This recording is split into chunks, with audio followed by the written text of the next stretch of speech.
Hello, everybody, and whoa, that sounded weird. Excuse me. Hello, everybody, and welcome back to Katawa Shoujo, where we're continuing from this sensual kiss. Alright, so let's get back into it. She punctuates this with a long kiss. Oh, I think I read that already. I know what she wants to do now, and I'm also painfully aware of how badly I want to do it too. But I break the kiss with a wrench of self-control, and that nearly kills me. Hey, wait. Emmy's eyes crinkle in confusion. Huh? Wait for what? We need to talk. Isn't that supposed to be my line? And never a good thing to say. She's got a point. It's usually the lead in to a breakup. Or the prelude to a fight. Maybe it can be a good thing this time. Or that's the hope anyway. Uh-huh. Can we at least get onto the bed?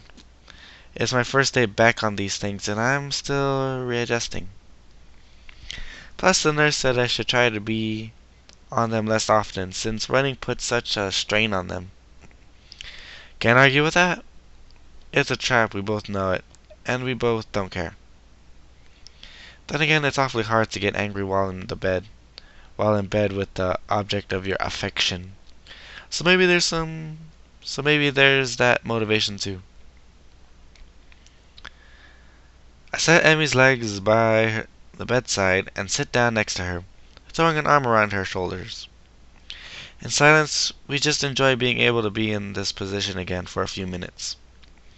Then, of course, I need to ruin it by opening my mouth.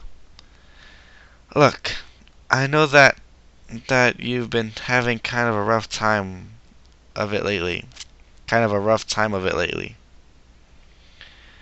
And I want to help you.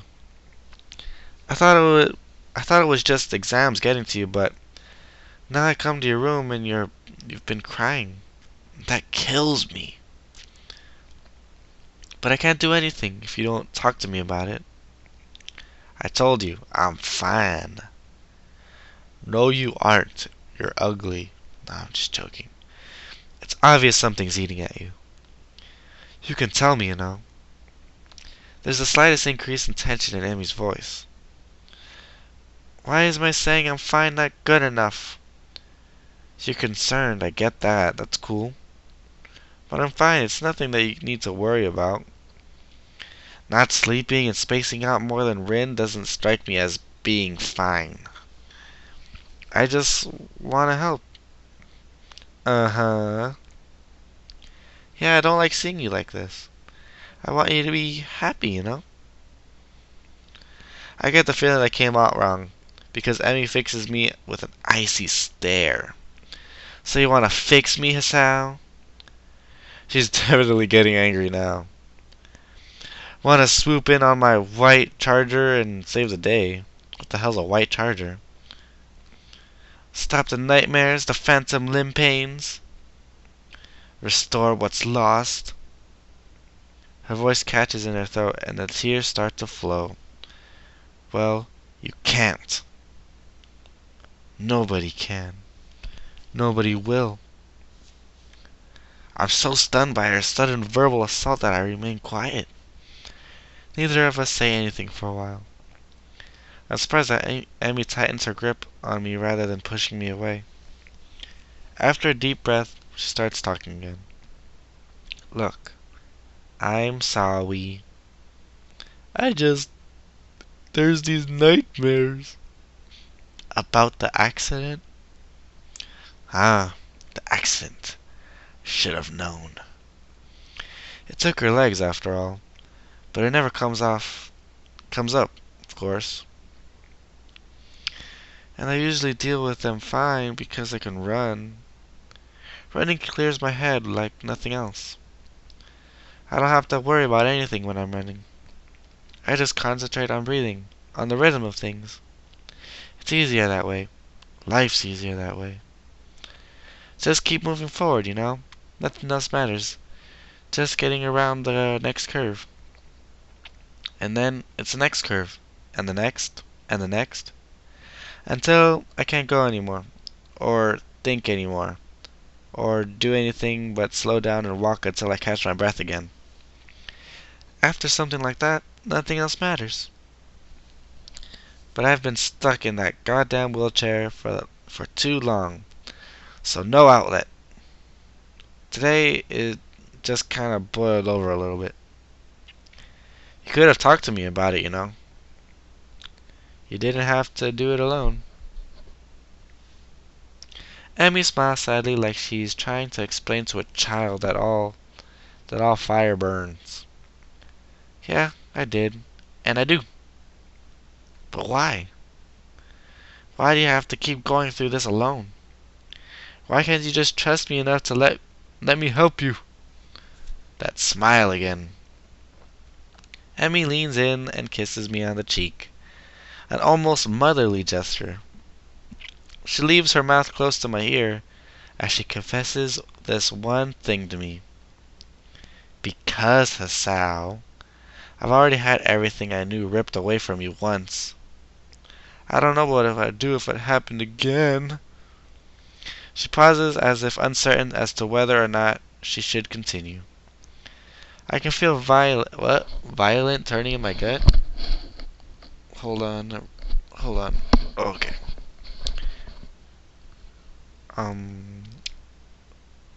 I scratched my ear. I'm sorry.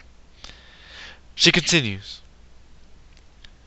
So I can't rely on you? Or the nurse? Or anyone else? Just me? That's how it's gotta be? Are you rhyming? Having delivered this short speech, she lurks down and covers her mouth with the back of her hand. The conversation is clearly over. I search for something to say, but can't think of anything. I... I... Maybe I should go for now. I've got stuff. Emmy doesn't even look up. She sounds tired or relieved. I can't tell which. Okay, Hasao. Go take care of that stuff. I'll see you tomorrow. I get out of bed and head to the door, pausing at the doorway. Hey, Emmy? Yeah? 1,000 things I want to say. I'm too mixed up to say any of them, though. After her admitting that she'll never let me close, I feel like my world's just ripped out from me. Just been whipped out from me. Ripped. What happened in that accident? I know she lost her legs, but that's never seemed to bother her. What happened there? What scares a girl so badly that she won't accept help, even from somebody she loves, or someone she loves? I don't know, but I want to know. God, Hasao, it's obvious what happened. You're just dumb. But I want to know. I want to know so badly that being denied the answer feels like a knife in my guts. Hasao? You were saying? I'm still standing in the doorway. Nothing. Never mind. And I'm closing the door. And walking down the hallway. Down the stairs. Out the door. Into the darkness. Somehow I wander back to my own room. My brains, you have more than one brain, Hasao, are doing a mile a minute. Going nowhere fast. I can't figure out how to deal with this. I thought that moving forward was a good thing. Dwelling less on the past that I can't change. Living in the present and looking at the future. After this thing with Emmy, I'm not sure anymore. She was saying the truth. It's simpler to look at the next curve, ignoring the path gone by. No worry about the opponent left behind. No care for the spectators on the sidelines. And unfortunately, no time to watch out for the lagging teammates either. I throw myself down on the bed, looking at the corner of my ceiling as if the answers I want were written there. No such luck, of course. Didn't he say that before? Whoa, what's happening? What's happening? Okay, I'm back. I don't know what happened there, so let's just continue. She's literally running away from something, but what? But I, but have I not been doing the same thing? Trying my best to forget about my hospitalization? I am getting better, but my health isn't going to magically fix itself. Emmy has two legs instead of a heart to deal with. But those aren't going to magically fix themselves either. Maybe this is just as fixed as both of us can get. The room becomes darker and darker until I can't really tell I'm looking at a corner or anything anymore. The morning comes too soon, on the heels of a sleepless night. Is this how Emmy's been spending her nights? Staring at a wall or ceiling, trying to stop thinking about whatever it is? Her, in my case. That that clenched feeling in my gut is still there. I can't rely on you. Words spoken so casually. Almost like she were teasing me, or chastising me for suggesting that the earth is flat. That's how it's gotta be. The way it's got to be sucks. I'm feeling so miserable that I very nearly decide to skip the run.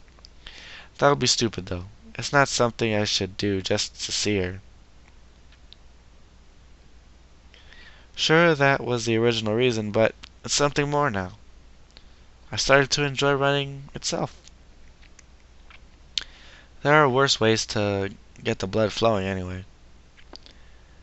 Never thought I'd say it after the first week or so, but I feel a lot better after a run. Like no matter what else I do today, I've at least done that one thing.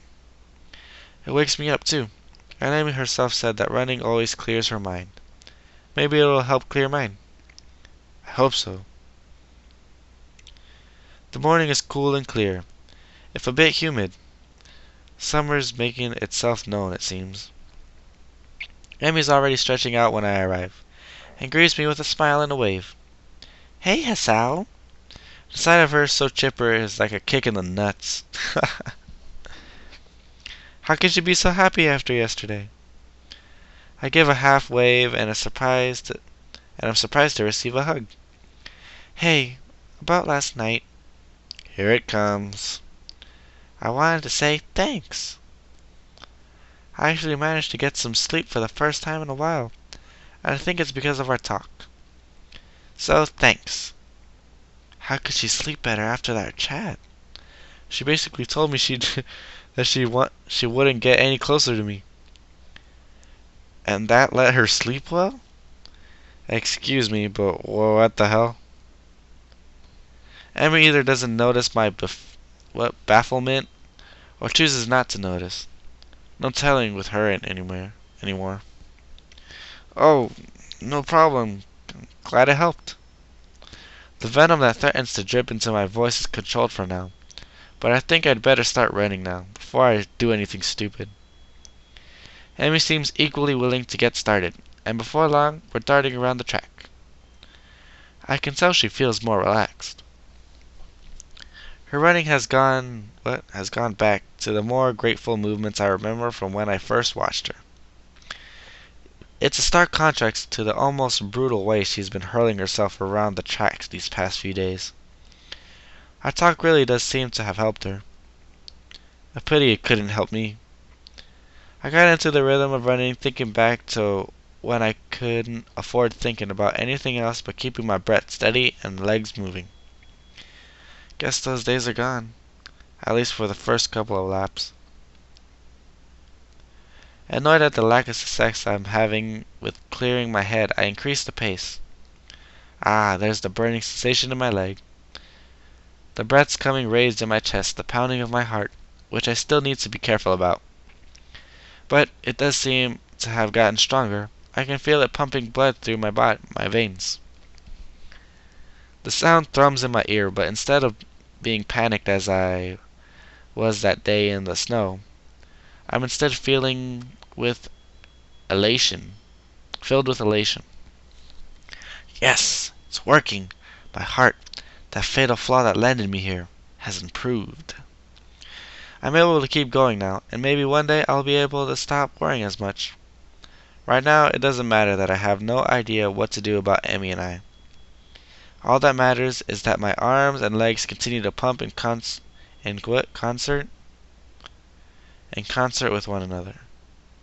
Nothing else. As I hit the final stretch, I remind myself that running really does help, though not as much as I hoped. I do feel better, and as I walk a few laps to cool down, I begin to remember last night in a slightly less emotional manner. Emmett wants me to stay distant from her. I can't bring myself to do so.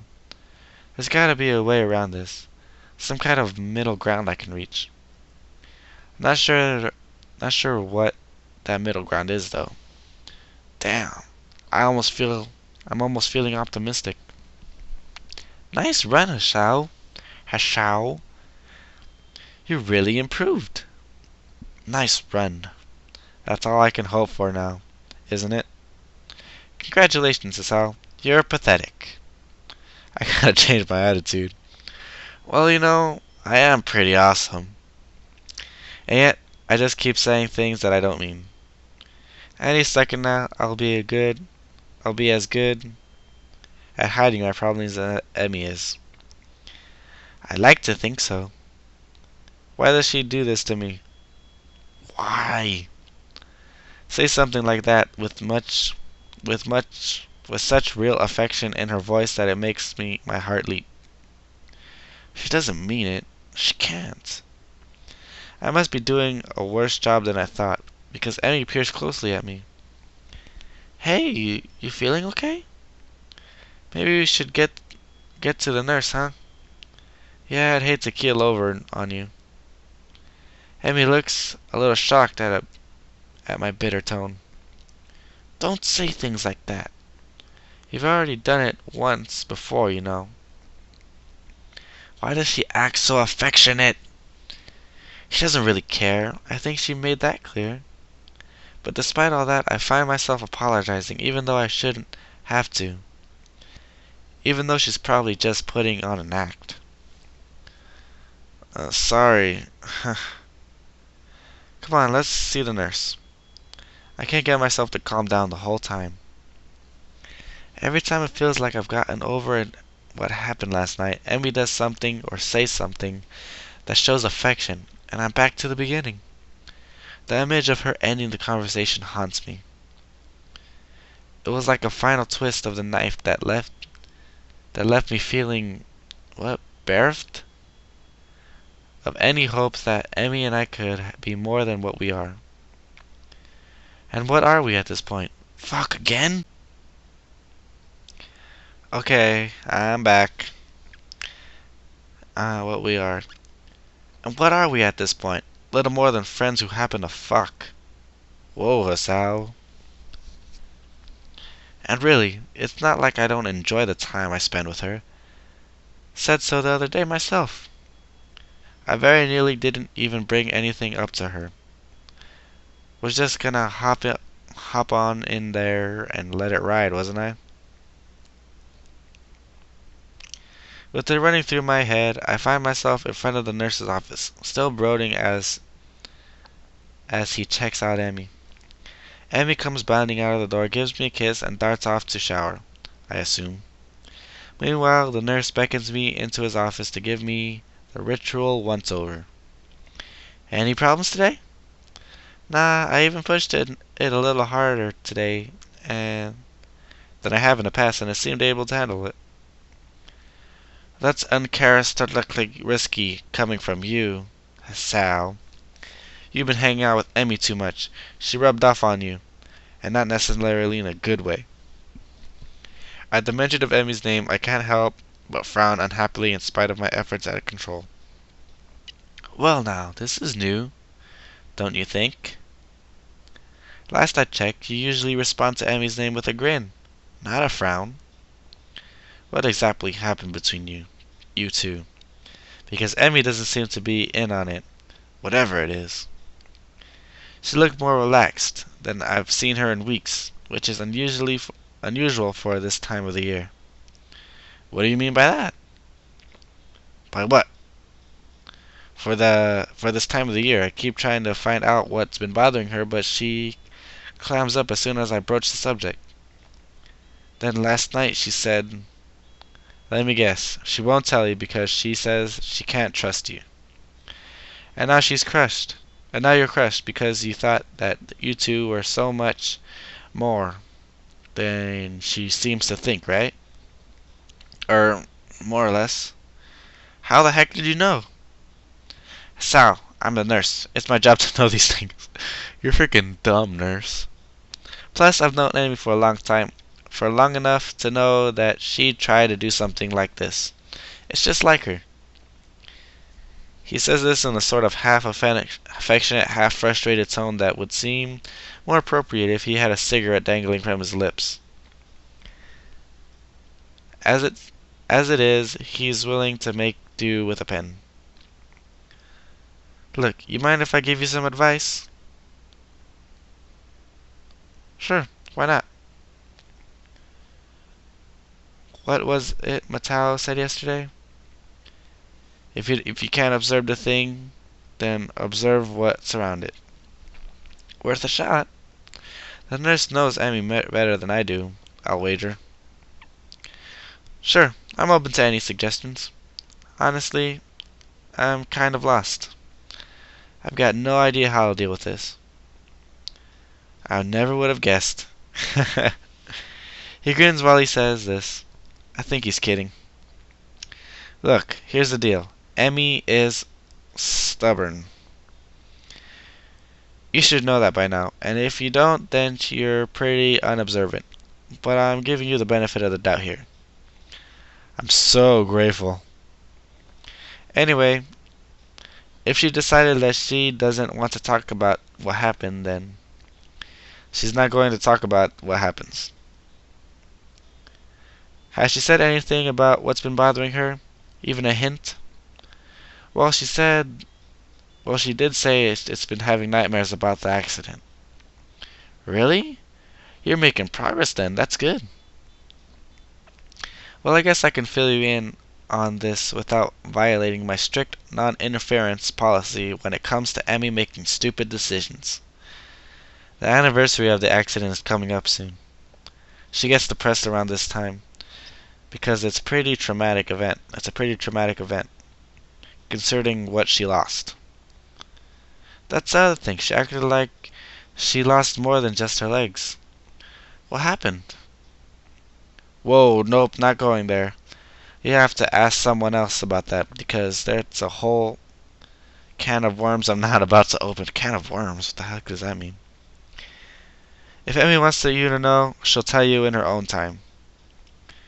You gotta be patient, that's all. Why are you even helping me with this at all?